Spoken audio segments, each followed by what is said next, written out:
cidhiidhi kastoo aad geshid meel aad ka baxda ilaahay kuu samayn haddaad tidhaahdid waxaan waa xaaraan waad gashay iska laaqo oo waxaad doonta eeg oo waxaad doonta cun oo waxaad doonta samee oo tidhaad ilaahay baa qafuuru raxiima waxaad halis u tahay in markaad dhimanaysana khaatimadu kaa xumaato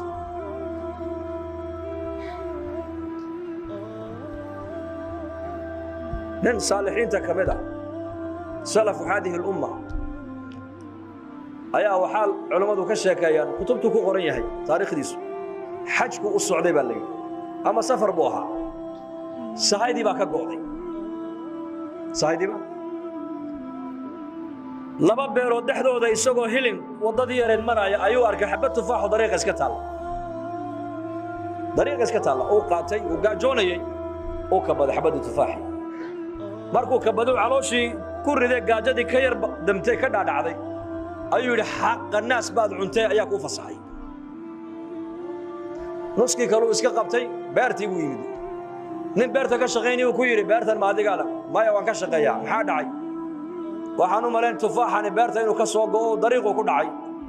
waan gaajoonayo nin socota ayaan ahaa nusna waa ka cunay nusna waa kanoo waa iska qabteen nuskaan cunay ha layga cafiyey bur nuskana ha layga qaato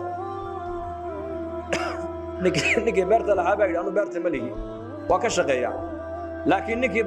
beertan iska lahaa maalqabeenkii halkaa buu degan yahay u teg isaga hadduu kaa cafina isagay taallaa hadduu kaa cafinayna isaga u taallaa halkii buu ugu yimid markaa markuu u warramay ayuu horta nuska halkan iska soo dhig buuri nuskanaad haysato halka soo dhig u dhigay nuskaad cuntayna kaama saamaxayay buuri ilaa shuruud baan kugu xidhi haddaa shuruudda aad ii buuxisid uma kaa cafin waa maxay shuruuddaas inan baan dhalay buuri aqalka ii dhex fadhida ma aragto ma maqasho ma hadasho ma qabato ma socoto gabadha shantaa arrimoodeen kuu sheegay leh haddaad iga guursato baan kaa cafin haddii kalena nuska aad iga cuntay waa xaaraan oo aakhiraad keeniye orod iska soco buu ku yidhi ma aragto ma maqasho ma hadasho gacmo ay wax ku qabata ma leh log ay ku socota ma leh mayay lahayd adigu ar maxaa odhan lahayd ma sheega way adag tahay soo ma war nuskaasi nuskayga aakhirahan la tega buu odhan lahaa tan lixaadkiiba ka wada maqanya ma ciduu saaruu rabaad odhan lahayd ma ciduu dul saaruu rabay laakiin ninkani waa nin mu'min oo aakhiru ku xisaabtamaya waxau ku xisaabtamayaa xadiidkii nebi maxamed ee ahaa luqmad xaaraana qofka afkiisa geliya 40 maalmood soon iyo salaad iyo duca laga aqbali maayo dhakhtarrada zamankani waxay baadheen cuntada qofku maanta uu cuno nafaqada cuntada jirka meeqay ku sii jiri kartaa waxay ogaadeen 40 maalmood inay tahay waa 40ka nebi maxamed calayhi salaatu wasalaam uu waxyiga inoogu sheegay luqmad xaaraana ninka afkiisa ay gasho ee calooshiisa gaadho 40 maalmood soon iyo salaad iyo duca laga aqbali maayo rasuulku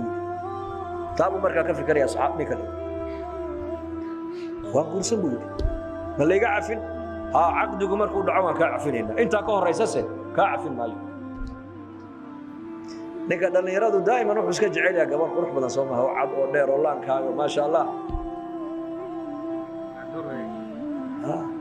ninkana gabadh macduurada loo bandhigo 5 ceebood lagu sheegay arag la'aan maqal la'aan hadal la'aan gacmo la'aan luga la'aan haddana waa aqbalay ninkii markaasaa caqdigii lagu dhiftay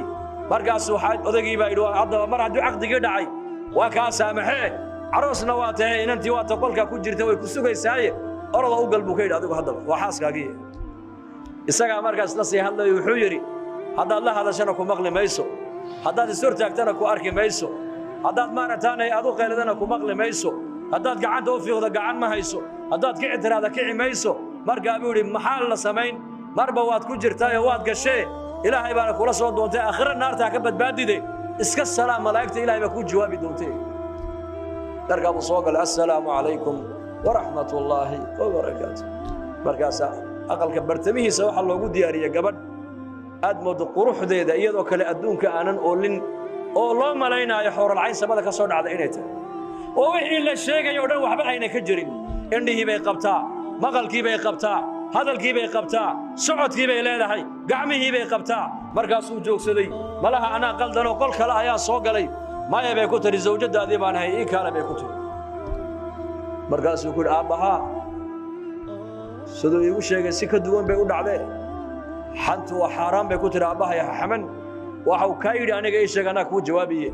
ما أركتو يقول صودك يارك يا ما أركتو إن أنت إذا معصية ما أركتو ويان ورجع أجانبته ما أركتو ويان ما مقشوا وحلاهي النبي محمد كعري سيني ما مقشوا ويان ما هذا شو ذكري قرآني هذا لأنك نقول هذا يسمى ويانه هذا الإله كعري سيني كما هذا شو ما قبته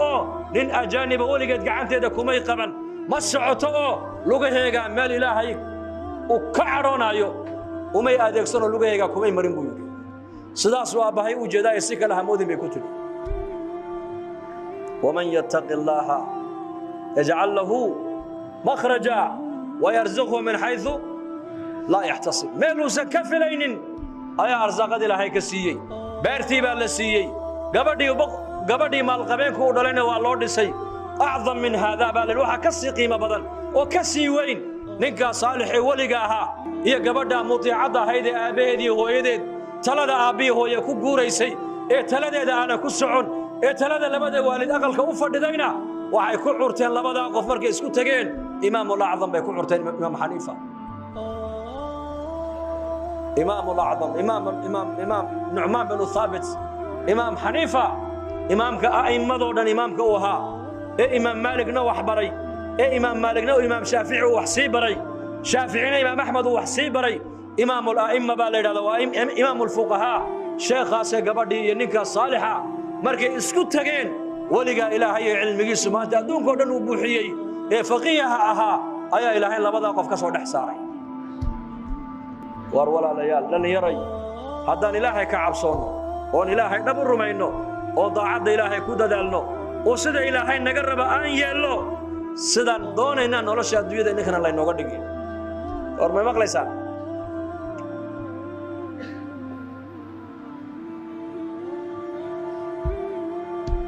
دليرنimada ada ilaahay ku xidhnow